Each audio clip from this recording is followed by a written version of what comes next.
Good morning. Welcome to another class in pleasant and purposeful Jewish law.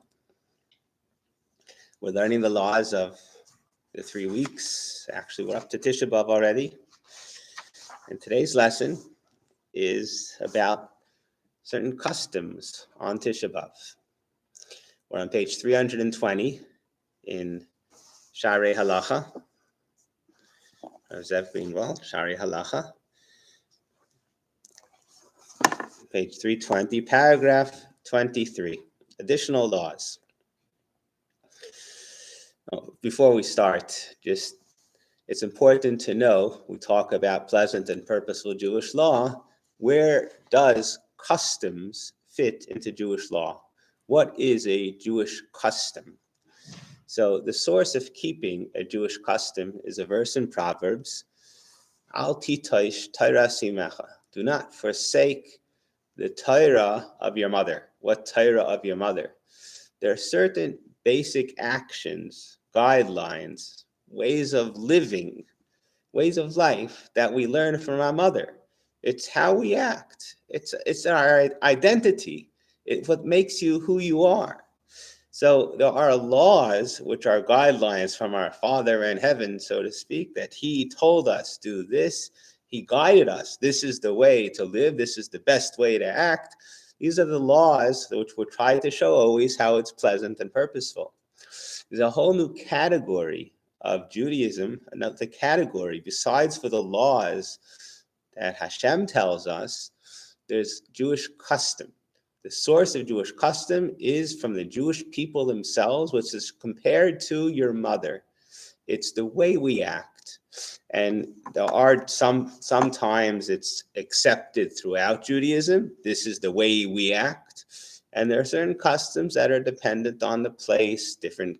There's a Sephardi custom, Ashkenaz, different places. Sometimes it's a custom of the specific synagogue, but it's a custom, it's an identity statement. And like all laws, it doesn't mean you commanded, you're demanded, you have to do this. Rather, you have to do this. This is the way you act. You're part of our family. This is who we are. Like you would tell your own children. In our family, we don't say these words. We don't do these things. We act in this way. That's who we are. It's an identity. So what we're going to learn now are things that it doesn't say openly, clear. You're not allowed to do this. It came from the Jewish people, and in as much as you're part of the Jewish people, you have to do this. In a certain sense, it's even more severe than a regular law, because this goes to the core of who we are. On a sense, it's less severe. It's not like Hashem said you had to.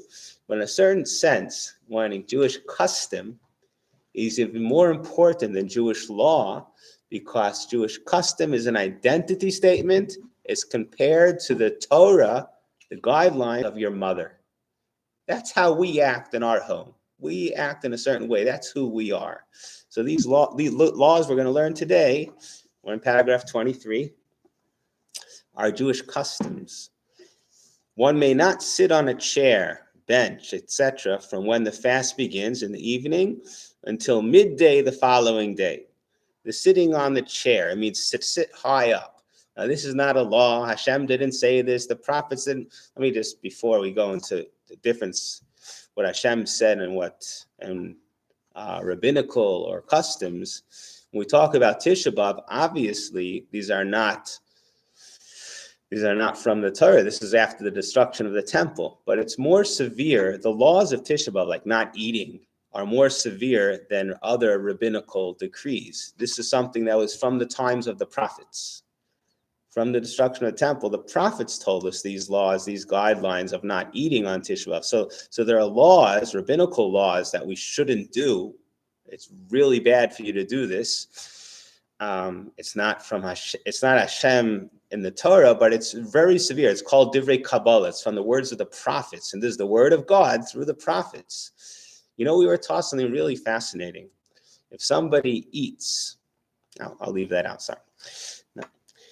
We're dealing with customs now. So the custom of not sitting on a high place, it's the law by mourners. Everyone knows in a house of mourning, they sit on a low place. Why do they do that? Is that something that Hashem said you have to do? No, this comes from the Jewish people, that it's just inappropriate. That's, we're feeling low, and it's inappropriate to sit in a prestigious place. We sit in a lowly place. And the proof that this is not a real law is, as it says, it's only until midday the next day. Tish'ah B'Av, the laws of Tish'ah B'Av are the whole Tish'ah B'Av. The laws of Tish'ah B'Av, if it's you don't eat after midday in the day, Tish'ah B'Av goes till the night. So the reason why this law only goes till midday the following day is because our tradition is the severity of the destruction happened until midday. Then it's less because it was already destroyed. It's over. So once the severity of the destruction, so then this custom doesn't apply. Now this is something illogical. As we said, it's like it comes from women. I'm kidding. It comes from their mother. It's the Jewish people's mother. It's not a intellectual law. You have to do this. It's a baba maisa. It's things like, this is what you gotta do. This is what we do. It's inappropriate. We don't sit on a chair. It's midday, okay, you can sit on a chair. It's still Tish'ah B'Av, but it's not the severity. So it's the Jewish custom, which is extremely beautiful. It's our identity. That's what we do. So from midday, you're allowed to. One may do things, similarly, one may sit close to the ground on a low stool. Here it says that you're allowed to. What's very common in almost all the shuls I've been to in Israel is they give out these little benches that are less than 3 tefachim, less than 3 hand breadths from the ground. That's considered like you're on the ground. And actually, there are places in Jewish law where it says it's better to do that than to sit on the floor, because that's too far. On the floor, that's making you lowly. We're not that level of sadness and lowliness on the floor itself. See in mourners' homes, it's very common. They don't sit on the floor itself. They sit on these little low stools. It's the perfect balance of where you're supposed to be on a day of mourning. We're not prestigious, but we're not totally rolling on the floor. We're a little above the floor. It's considered like you're on the floor, but I think it's actually it's better to do that than to be on the floor. Similarly, one should sleep less comfortably than usual. For example, one who usually sleeps with 2 pillows should sleep with 1 pillow on Tish'ah B'Av. You have to understand, this is not Jewish law. Oh, you're a sinner, you're transgressing, you have too many pillows. That's not. And if a person is doing it, like, I'm going to take away the pillow because that's the law. It's a feeling. It's a guidelines. My friends, it's Tish'ah B'Av. Don't you? You're supposed to try to connect to the feeling of destruction that was and that still is in the Jewish people and in ourselves. We're supposed to feel it, and this is an expression of feeling. You should try to sleep less comfortably. Don't make a big deal about it. It's not. But this is a custom to sleep less comfortably than usual. 24. It is customary not to do work on Tish'ah B'Av until midday. Here again, it's not a law. It's forbidden. It does say that your work, you're not going to succeed. So what's the point? This is not a day for going to work. Why? Not because of any sin. It's not like it's Shabbos or Yom Tov. But it's Tish'ah B'Av. It's inappropriate. It's Jewish customs. This is from our people, our identity. This is a day that we're mourning. We're not going to work. It's like somebody who's sitting Shiva. You don't get up and go work, make some money, then come back. It's inappropriate. It's not a time for that. This is so one's attention will not be diverted from his mourning for the destruction of the temple. Now, like all Jewish law, how much more so when it comes to custom, you can find people totally hypocritical. You need to understand what it's about. You'll find the person, instead of, okay, so I won't go to work. So what do? I'll go bowling. Well, I mean, come on. You're not going to work because you shouldn't be diverted for your mourning. So what are you going to do instead? How will you spend your time? This is a major problem people have. What should they do, Tish'ah B'Av? I'm talking even more so in very religious circles, as we'll see soon in paragraph 26, that many parts of studying Torah, the regular Torah study, is forbidden also. So what are you supposed to do, Tish'ah B'Av? And it's a problem. Many places they show some Holocaust film or like read scary books about destruction of the Jewish people. But really, the appropriate thing to do on Tisha B'Av is listen to my lessons. I'm kidding. You should listen to some lessons to bring out what Tisha B'Av is about. You should be listening to lessons of introspection, and you should actually be thinking about what can change in your life to become. We go into the ashes, and it's compared to a seed rotting. You want to grow a tree. The seed has to go into the ground, and it rots in the ground, and then it starts to blossom. And this is the time when the seed is rotting and taking root. And the source of our salvation, of our growth from this coming year, is from Tisha B'Av. This is the day where we're supposed to go deep down inside and make this new conviction, a new dedication. That's not going to happen if you're just finding some entertainment to make the fast go by. It requires some real introspection. So one should find the right guidelines, find the right Mussar Sefer, speak to somebody to help you or in yourself. Find within yourself what you can change and what you can fix and work on yourself. One may do things which do not divert his attention from his mourning. For example, turning on lights, making nuts. It doesn't mean you should spend your day turning on and off the lights. It means this is not a problem of work. It's a category. The work that we're taught not to do on Shabbos has two categories. There's the physical labor, which takes a lot out of you and diverts you from being in Shabbos. And there's the little things like turning on a light. What did that do? But it's a question of, it's an accomplishment. Shabbos, we forget about other accomplishments.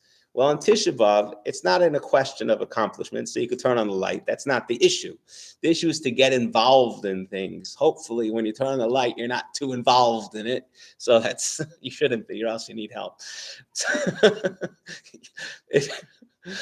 You're not involved. Any work that you're not getting involved in, it's not taking your mind off the morning, is okay. It's a category of work we find similar to before you make Havdalah. You say Baruch HaMavdil. So now Shabbos is over. You still shouldn't do work, but you're allowed to turn on a light. It's a different kind of a work. Once you said the words Baruch HaMavdil, Shabbos is over. So even before you made Havdalah, it's a category of work that is not involvement, but it is an accomplishment. So accomplishments is not a problem on Tisha B'Av. The problem is the involvement. You shouldn't lose focus. It's a day where it's really like a present. Imagine the king said, today you can go into my warehouse and take all the treasures you want. So what kind of a fool is going to spend his time doing other things? And Tisha B'Av is a day of treasures. It's a day where a person can find the treasures, can find the things inside of him. It's the time of the biopsy, my friends. This is it. This is the actual biopsy. This is where you're going to find your problems. You could find things that are blocking you. Don't you want to be healthy? You don't want to become a greater person? Today's the day. Why would you waste that on other things? So that's really the pleasantness and purposefulness behind these laws or customs. These are customs. It's the Jewish people, our Jewish mother, the identity of the Jewish people, Torah Simecha, the Torah of our mother. The Jewish people's identity is, let's utilize our time. What are you doing? Stop wasting your time. This is such an important day. This is called a Moed. Remember, Tisha B'Av, as we said yesterday, Tisha B'Av is a day comparable to Yom Kippur, where we're so close to Hashem, it's like Hashem is hugging us. And Yom Kippur, he's hugging us. There's two kinds of hugs. There's the celebratory hug. Yay, we got the new job. We won the lottery. We get a big hug. That's the hug on Yom Kippur. Well, we're so pure. We're so great. The hug on Tisha B'Av is when you're going into the biopsy.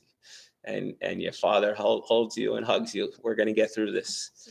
And you cannot get through it without that hug. But so it's called a moed. We have that hug, and it's extreme closeness. That's what we spoke about yesterday. And we should realize that it's opportunity. What's on Tisha B'Av? What an incredible day. Paragraph 25. One may not greet another person on Tisha B'Av. If a person is greeted by someone who does not know the halacha, this Jewish custom, we're not to greet, he may respond in a subdued tone with a downcast countenance. Now people like, this is the law. Hey, you didn't do the right countenance. So this, and these are guidelines. I hope everyone understands the concept here. The concept is, this is a time when we're so focused, like when a person just is going into the biopsies, like his life is on the line over here, you don't go over and say, hey, how you doing?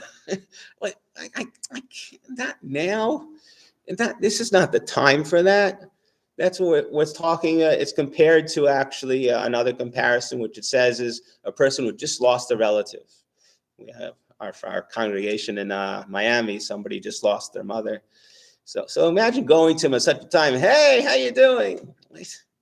It's inappropriate. He's in this state of it's really the same as Tish'ah B'Av, where life has changed.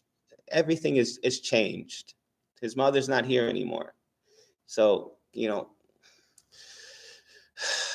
it's not a time for saying, hey, how you doing? And so on Tish'ah B'Av, we're all in that state. We're all in a state of destruction, of introspection, of total life change. That's what's supposed to be by every individual. We're supposed to connect to changing our lives. And at such a time, it's inappropriate. This is our Jewish custom from our Jewish mother. Our identity is we don't go around saying, hey, how you doing? Now, listen to this really, really important message. However, when somebody says hello to you, this is in scripture. This is tantamount to stealing, to not respond. There's no such thing in Eov, in Job. Hilo neir al rashi, the word, I don't think people know what hello means. It's a greeting. But in Hebrew, hilo is radiance. And when you say hello, that's what I always think. Hello means you should have radiance. You should have a bright, shiny day. Hello. Hello. So I bet you want to know what hi means. Hi is a different verse. It's in Jeremiah. Hi. Hi means celebratory. It means you're excited. So that's the difference. Some say hello, some say hi. Either way, it's a kind of a blessing. And you have to respond. There's no such thing as ignoring somebody, even on Tish'ah B'Av. Even on Tish'ah B'Av, when what he did was inappropriate, he didn't know this Jewish guideline. He didn't know it was inappropriate. And he went and said hello to you. So what do you do now? You say, no, you don't know the law. I'm not going to respond to you. Well, that, my friends, is an extremely severe sin. You're doing it in the name of righteousness because you know the law and he doesn't. But you're making him feel bad. And even if you didn't say anything negative, to not respond itself is a sin. You can't not respond. So here's guidelines of how to deal with this extremely significant predicament. Somebody said hello to you when it was inappropriate. What do? You can't not say hello and you can't hurt his feelings, but how can you say hello? So here's the guidelines, and take this for a life lesson of think about life scenarios, how to deal with it in the most beautiful way. This is our Jewish law. It's laws for living in the most beautiful way, which is you do respond, but you do it in a subdued tone with a downcast countenance. This is what someone would do if they just lost their mother. And you go, hey, how you doing? You say, hello. Hello, good morning. Like you have to respond, but you can't respond, and he should take off on that it's inappropriate, but you can't not respond. So that's this law. It's the balance of piety. You're trying to be in a certain state, Jewish custom. This is inappropriate, but it's even more inappropriate to be disrespectful to another human being. Someone greeted you. You need to greet back. You can't do it in a happy tone. So you do it in a subdued tone and a downcast countenance. I don't know. I personally don't know how to have a downcast countenance. I'm kidding.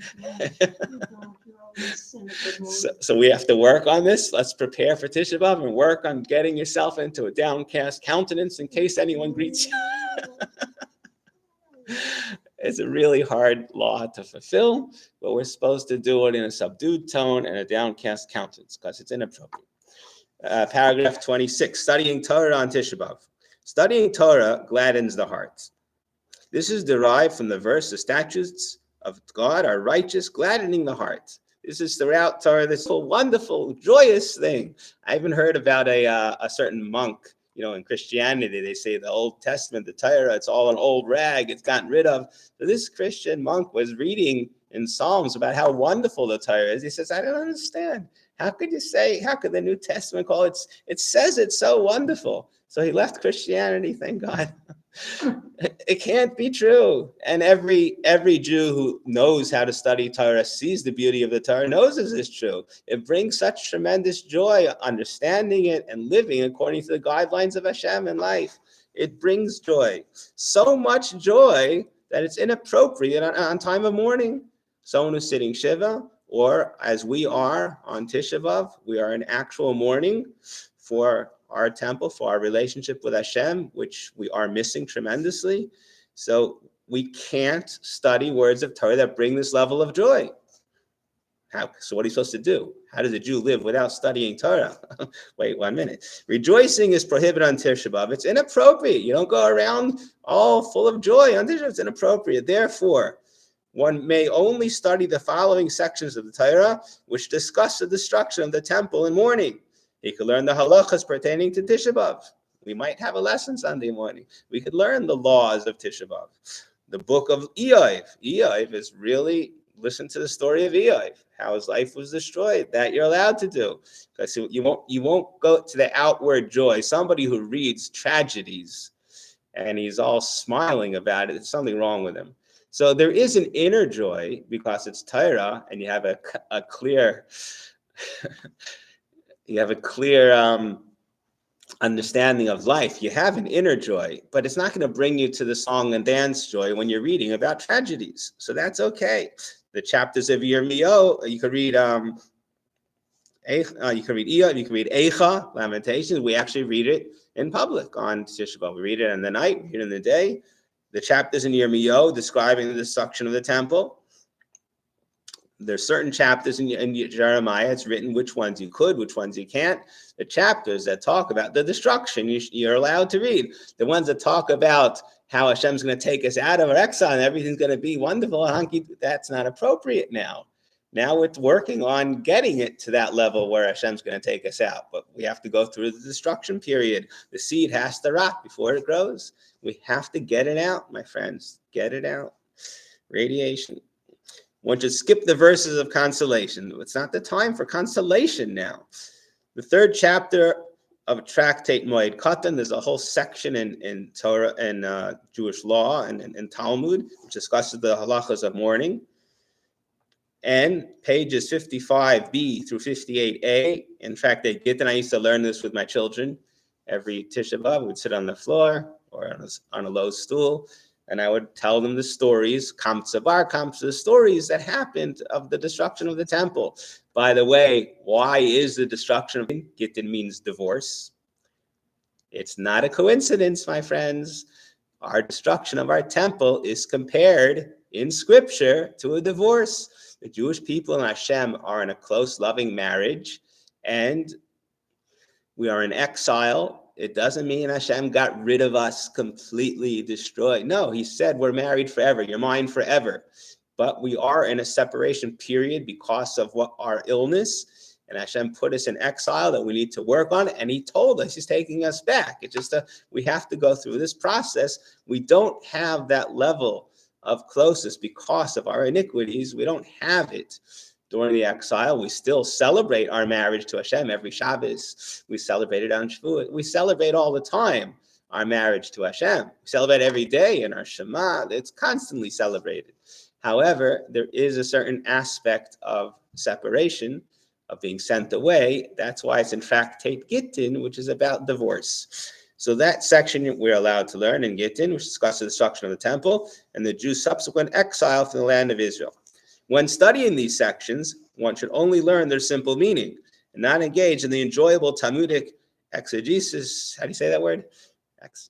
Which it's usual provoking questions and answers. Usually when we discuss, especially my lessons, I try to show everything how pleasant and purposeful it is, and you show the depth of it. So if there will be a lesson on Sunday, it won't be the regular. We'll just go through the basic laws and some basic understanding. We'll try not to have a we'll try to do it in a downcast countenance. No laughing, no jokes, no smiles. I don't know if we'll be able to do that. But so those are the basic laws, customs. The next section is the prayers of Tisha B'Av. I'll leave that for you. Maybe we'll do that on Sunday, the night of Tisha B'Av. One more page to do before Tisha B'Av. You have time, Sandy? You have time? So we'll do it now. If anyone has to go, you're welcome to go. But if we don't do it now, when are we going to do it? These are the laws of Tisha B'Av. So let's just do one more page. The night of Tisha B'Av, 27. On Tisha B'Av night, Ma'ariv is recited quietly in the manner of mourners. Eicha is read after Ma'ariv, written by the prophet Yirmiyahu. Because Eicha is an elegy describing the destruction of the temple. The blessings Al Mikra Megillah recited when Megillah's Eicha read from a kosher scroll in the synagogue. These are basic lines. Everyone should read this. We're not going to have a whole lesson on it now. The night of Tisha B'Av is a time we're mourning, so we do the regular prayers. We say everything, but we say it quietly. We put the candles. We say Eicha. Let's just 28 Kinnis. Elegies are recited after Eicha is read. Kinnis are a compilation of prayers and poems which express our mourning for the destruction of the temple and the subsequent exiles and tribulations. These prayers and poems are compiled in a special book called Kinnis for Tisha B'Av. One who is not praying with a congregation should recite Eicha and Kinnis by himself. If you don't need a quorum to say these things, you can do it by yourself. On Tisha B'Av night, Eicha and Kinnis are read by the light of a few candles or a dim light. The paraychas, the curtain on the Aron Kodesh, is removed from the Aron Kodesh. Some congregations do not observe this custom. There are different customs, again, not laws, but it's an expression of our identity of the Jewish people. So that's the laws until Tisha B'Av night. We'll leave the rest. I think I will have on Sunday sometime the laws starting from paragraph 29 of Tisha B'Av day. Thank you for joining. Have a good day. Have a good Shabbos and a meaningful fast on Tish'ah B'Av.